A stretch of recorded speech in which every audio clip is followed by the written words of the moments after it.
Welcome to week number 1 of the study of texture Afghan. Today, the study is Old Town Squares. What do we mean by that? Well, we're going to be starting off in the center of your Afghan and going in a square around. So it's kind of the Old Town Square.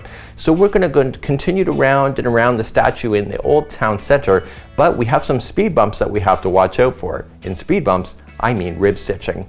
So what we're going to do is get you started within this project today, and we're going to get you started and on your way. This is a good time to do multiple at the same time. So when you finish this and you feel like doing a second one, you can do that as well. Because we're doing everything in bite sizes, you can actually make many of these at the same time in order to progress right into the end. So without further ado, let's head on into the studio and let's get started.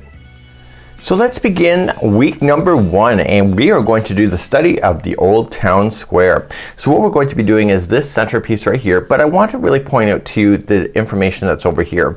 So all of the different stitches that are in this entire stitch along are shown here. So if you don't see it on this stitch along right here, then you know it's coming in the future. So you can refer back to this page if you ever have to question anything that you'll see in the future. The particular size of this Afghan is around 52 inches square, and the gauge is 11 double crochet and 6 rows in a 4 inches, and we're going to cover that on how to make a gauge in order to check it. I will suggest to you that the gauge is extremely important, that none of you should actually be skipping to do the gauge process, because you're working in a square like this. Gauge matters. So if you're too tight, what's going to happen is that it could buckle, and if you're too loose, then it could be really quite sloppy and roughly. So you want to get that nice way of looking, and we're going to be able to show you how to do that as well in this tutorial today. So there's going to be all these different patterns coming out throughout the 8 weeks, but at the end of it we're going to combine them all together into one massive PDF. So I would create a little mini journal for yourself so that you can follow your progress and print these out week by week, or just use your mobile device and just follow along and being able to do this. So without further ado, let's get started. I'm going to show you some tips with the yarn, and then we're going to do a yarn gauge. On screen here are 2 Bernat pop balls, and when you fold them over, they look like this. So you'll notice that the centers are a different color. Well, when you buy them on the yarn shelf, that doesn't mean that they were from the original industrial spool that they came from. So you will notice that Bernat Pop, like most other striping yarns, will never be started at the exact same spot as each other. This whole Afghan that we're going to be working on with the stitch along requires you to do some doctoring of colors. It doesn't mean you're going to waste any yarn, because you're not. But what you want to be doing is being strategic on when you jump from one ball to the other, so that you don't end up with a small little stripe that looks out of place within this Afghan. Let me explain. So each one of the balls are wound in a certain order. So if you look at it, you see this darker blue, and then a lighter, and then a lighter, and then really dark. And then you see that here there is the light, and then it goes really dark. So you can see that they're at a different pivotal point. So what you'll want to do is that if, let's say for example, we're switching from this ball here and we're finishing up this one and we need to jump to this one. What I would do if I were you and you were me, and what you want to do is that you want to just reach in and just peel back the colors. Now because it's a cake, it's so easy to do this. You just peel it and you just reach in and just pull what you think that other color would be completely out of. You just pull right out. And you're going to put this item that you're pulling out aside for later. And once you pull it out, what you can just do is just peel back the color that matches the same color as the outside. So when you're jumping from this ball to this ball, you can start at the exact same spot of this colorway.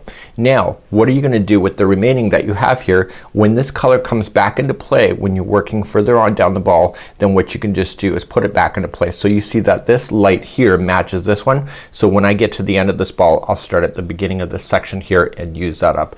And then this new color that you see here will be the color that I'm going to aim for the next time that when I'm jumping from ball to ball. So there's a bit of doctoring involved. This is not a special technique. This is what people do to keep their blankets in a self-striping yarn looking consistent. So as we get ready, I want you to pull from the center of the ball outward, and this will be the starting of the color. So some people like going from out in, and I like to go from the inside out. And you're just going to pull, and then you're going to get yourself ready. So it'll be coming up from the top. If you're always consistent, then you can make sure that the colors stay in order to get your Afghan to look its very best. But first we have to check our gauge, because I know some of you are changing your yarn colors and changing your yarn balls itself, but we have to check our gauge because we're working with a lot of texture with this one. We need to make sure it's going to work out. So let's do a gauge test next. So using a 5.5 millimeter crochet hook, your gauge may be different because you may have a different tension than I am. But because I am the designer, my tension is what you need to match the best in order to get this thing to sit flat. So what you want to just do is just create a slip knot first. And you're not going to waste this yarn. You're just going to do a test right after this. And what I want you to do is chain a total of 18. So 1, 2, 3, 4, 5, 6, 7, 8, 9, 10, 11, 12, 13, 14, 15, 16, 17, and 18. I want you now to come fourth chain from the hook. So 1, 2, 3, and 4. Get the back hump only. And I want you to double crochet yourself all the way completely across that chain. So I'll see you at the end of that chain. So as you come to the end of your chain, I want you to just to get that last stitch in.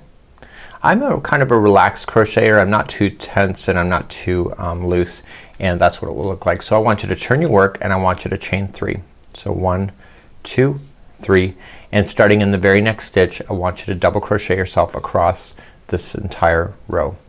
So what I want you to do is that I want you to go back and forth so that you have a total of 6 rows, and I want you to then get your tape measure ready for me, and we'll do that. So I'll do that off camera. Do not fasten off. We're going to pull this out after you get your test done, see where you are, and then we'll carry on then into the first week of Clues. So here's my gauge swatch. I didn't fasten off so I can frog this and get started on week number 1. But I want to check my gauge to make sure that it's right. So what you have to just do now that you got your 6 rows in, what you want to do is you want to check the height. It should be 4 inches tall. Okay, do you see that? Mine exactly it is, and this is my own personal tension. So if you're 4.5 inches tall, then it means that you are a loose crocheter, so you need to decrease your hook. So 5.5 size I is too big for you, so try an H, a size 5 millimeter, in order to continue. If you are too small, like 3.5 instead of 4 or even less, then what you want to do is increase your hook. So a 5.5 size I is not big enough for you, then try a 6 millimeter size J. You also want to take a look at the amount of stitches in the cross direction. So you want to have 11 double crochets that go across. So let's count those, and that's within a 4-inch span. Okay, so let's count. So 1, 2, 3, 4, 5, 6, 7, 8, 9, 10, and 11. So I have 4 inches with 11 stitches, and that means my gauge is right. So if you are too big, for example your stitches are too big, then 11 of these double crochets will be even wider than 4. So you want to decrease your hook, and then of course if you have 11 double crochets and it's like 3.5, then you need to increase your hook in order to make that work. So that's our gauge test.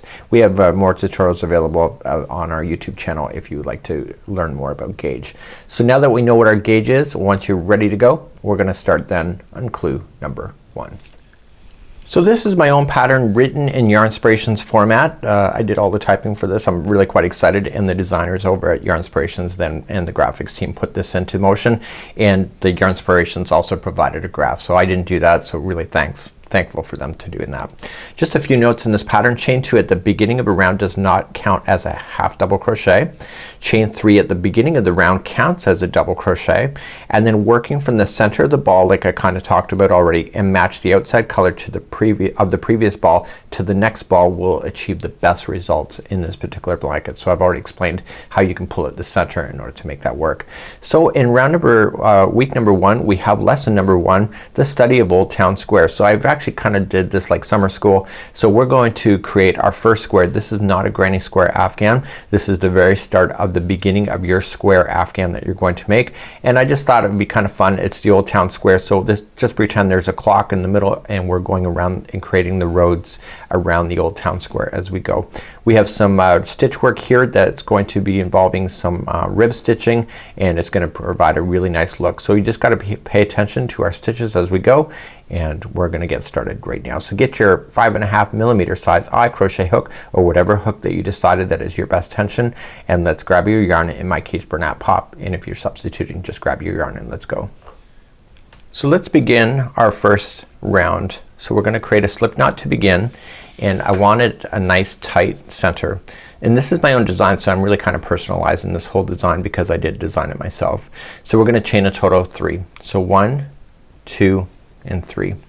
And I want you then to insert your hook into the beginning chain and then yarning over, pulling it through to create the center tight ring of your blanket. Keep the straggler around the outside of that ring so that you can trap it into position. Let's begin round number 1. You're gonna chain 3, and remember what I already said, chain 3 counts as a double crochet in this pattern when you go to start a round. So you're going to then double crochet 2 more times into the center of that ring. We're gonna start establishing our square right away. Then chain 2 to turn the corner, and turn your project as you go, and go back into the center of the ring for 3 more double crochets. So I've got mine starting off with blue chambray. That's gonna be my color of choice for this whole particular sample. You'll notice that the sample I did is in lipstick on your collar. Chain 2 after getting that done, and then come back in again in the center and put in 3 more double crochets.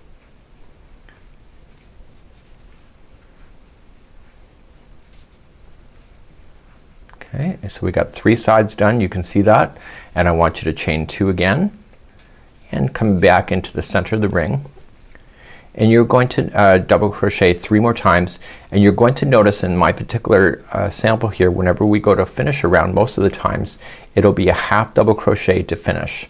So this is kind of a genie technique that I've kind of adopted over time, and so what you want to do is reach over to the top of the first chain 3, wrap the hook first, and you're just gonna go into the top of the chain 3, pull through and pull through all 3, and that's a half double crochet. So it's a half double crochet to join as you finish, and that's round number 1. Let's move on to round number 2. So we're moving along into round number 2. So now we're gonna start some fun stuff. And so you're going to notice that there's hooks on these, and these are, it's gonna be either a back post or a front post, and we're gonna be creating some texture.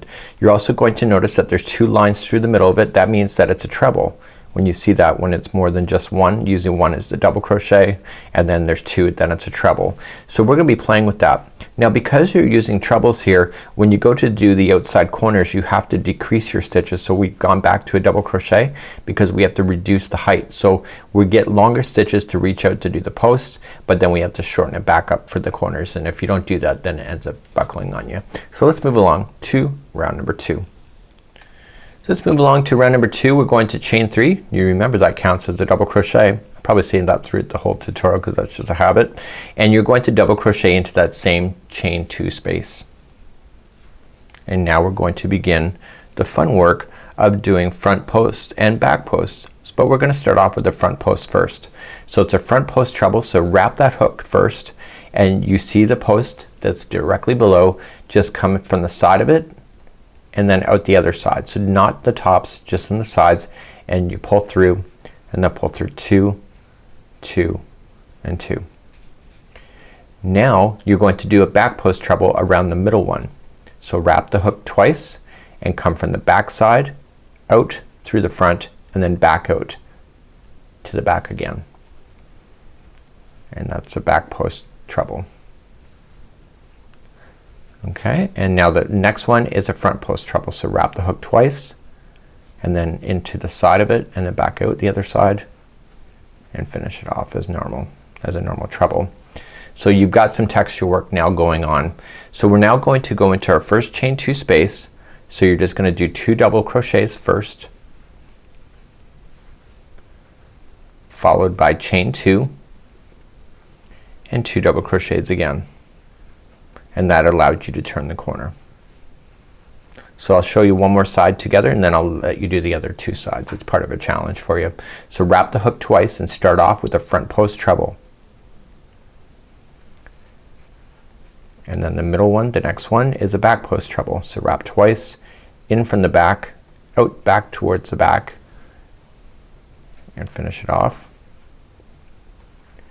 And the next one is a front post treble. And your corner will be like you did before. So there's gonna be 2 double crochet, chain 2, and 2 double crochet. So what I want you to do is do that same idea going all the way for the remaining of the 2 rounds, and I'll see you at the end of this round. So I'm coming on the final side and I'm just knowing how to do what I'm doing because I'm just repeating exactly what I did for the other 3 sides. And you're going to then finish off this section right here with the front post treble. And then when we started we only did half of a corner, so we're gonna finish the other side of the corner, so that'll be 2 double crochet, and we're going to join it with the half double crochet like I showed you before. So wrap the hook in the top of the chain 3, reach over, pull through, and pull through all 3. So that was round number 2. Let's move on to round number 3. So round number 3 we're going to carry on exactly what you already know. The difference is that it's gonna be very consistent. So see how that's a front post treble? It's gonna stay a front post treble, and this one will stay a back post, and etc. But now you have 2 more that were added to each of the sides here. So we're going to start off with the front post treble, then back post. Keep this as a front, back, back, and front. So let's begin. You're gonna chain up 3, counts as a double crochet, double crochet 1 more time in there, and now we start with the first one, and it will be a front post treble, and then it will go to a back post treble in the next one. So we're now redefining those ones that were just kind of regular stitches before. We're just giving them some texture now. And so the other one is a front post treble. You can see that, and it will be a front post treble this time, and the next one's back. So we're just matching exactly what you see, but just adding the 2 ones in the front and on the end of the rows in order to make it look consistent.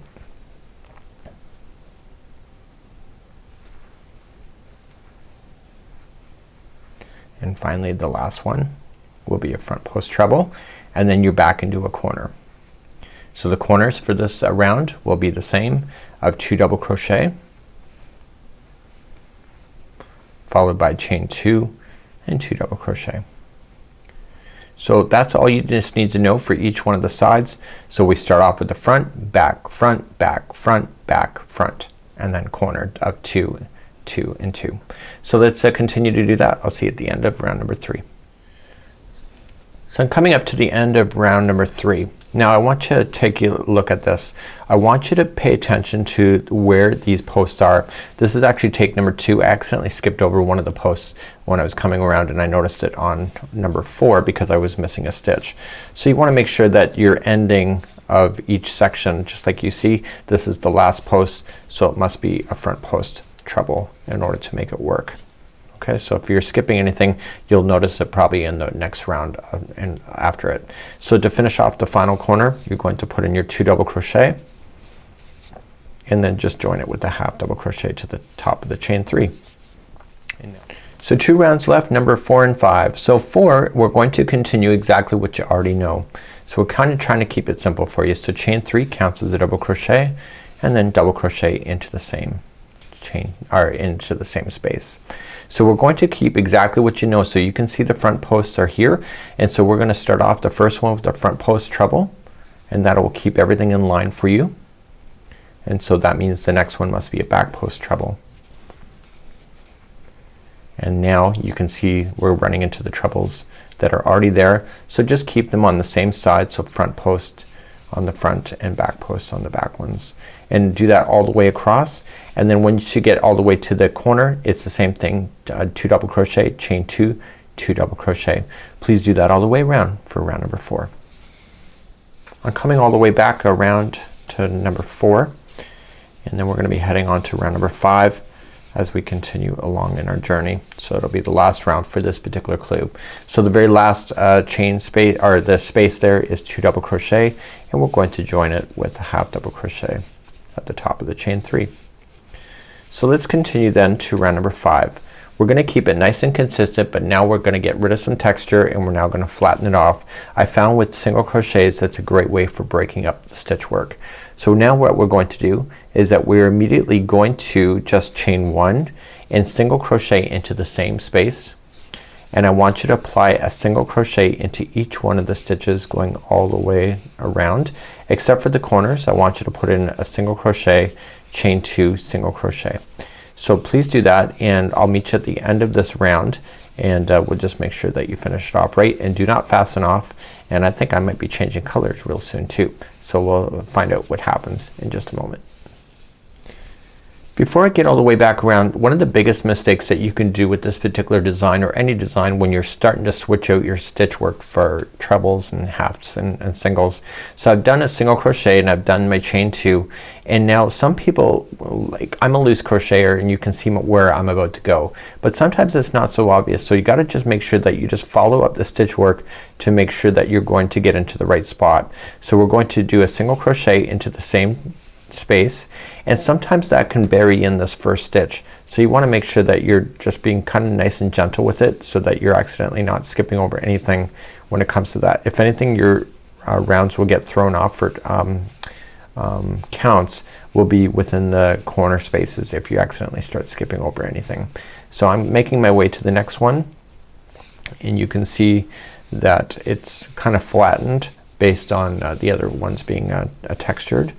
So we're gonna be starting something kind of different in the next week to come.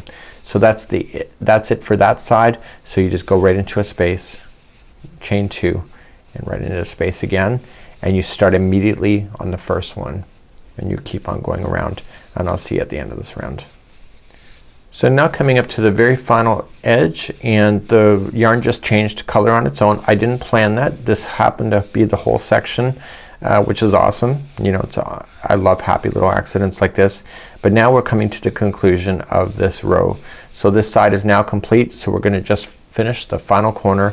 You're going to single crochet, and what we're going to do then is just a half double crochet join to the first single crochet. And what you're going to do then is hold this for week number 2 for me. This is what it will look like, and when you look at the back you can still see that it has texture on the back as well as on the front. But that's it for now. Let's carry on into week number 2 next time. So that's it for now. Please get your homework done, and I'll see you next week when we start a new study. The study of fences make for great neighbors. We'll see you then, and what does that exactly mean? Well, I can't tell you now, but I'll see you in week number 2, and we'll get you started as we progress from this town center square out towards the neighborhood of your Afghan. It's the study of texture Afghan with our friends at yarnspirations.com, and I'm your host Mikey of the Crochet Crowd. We'll see you.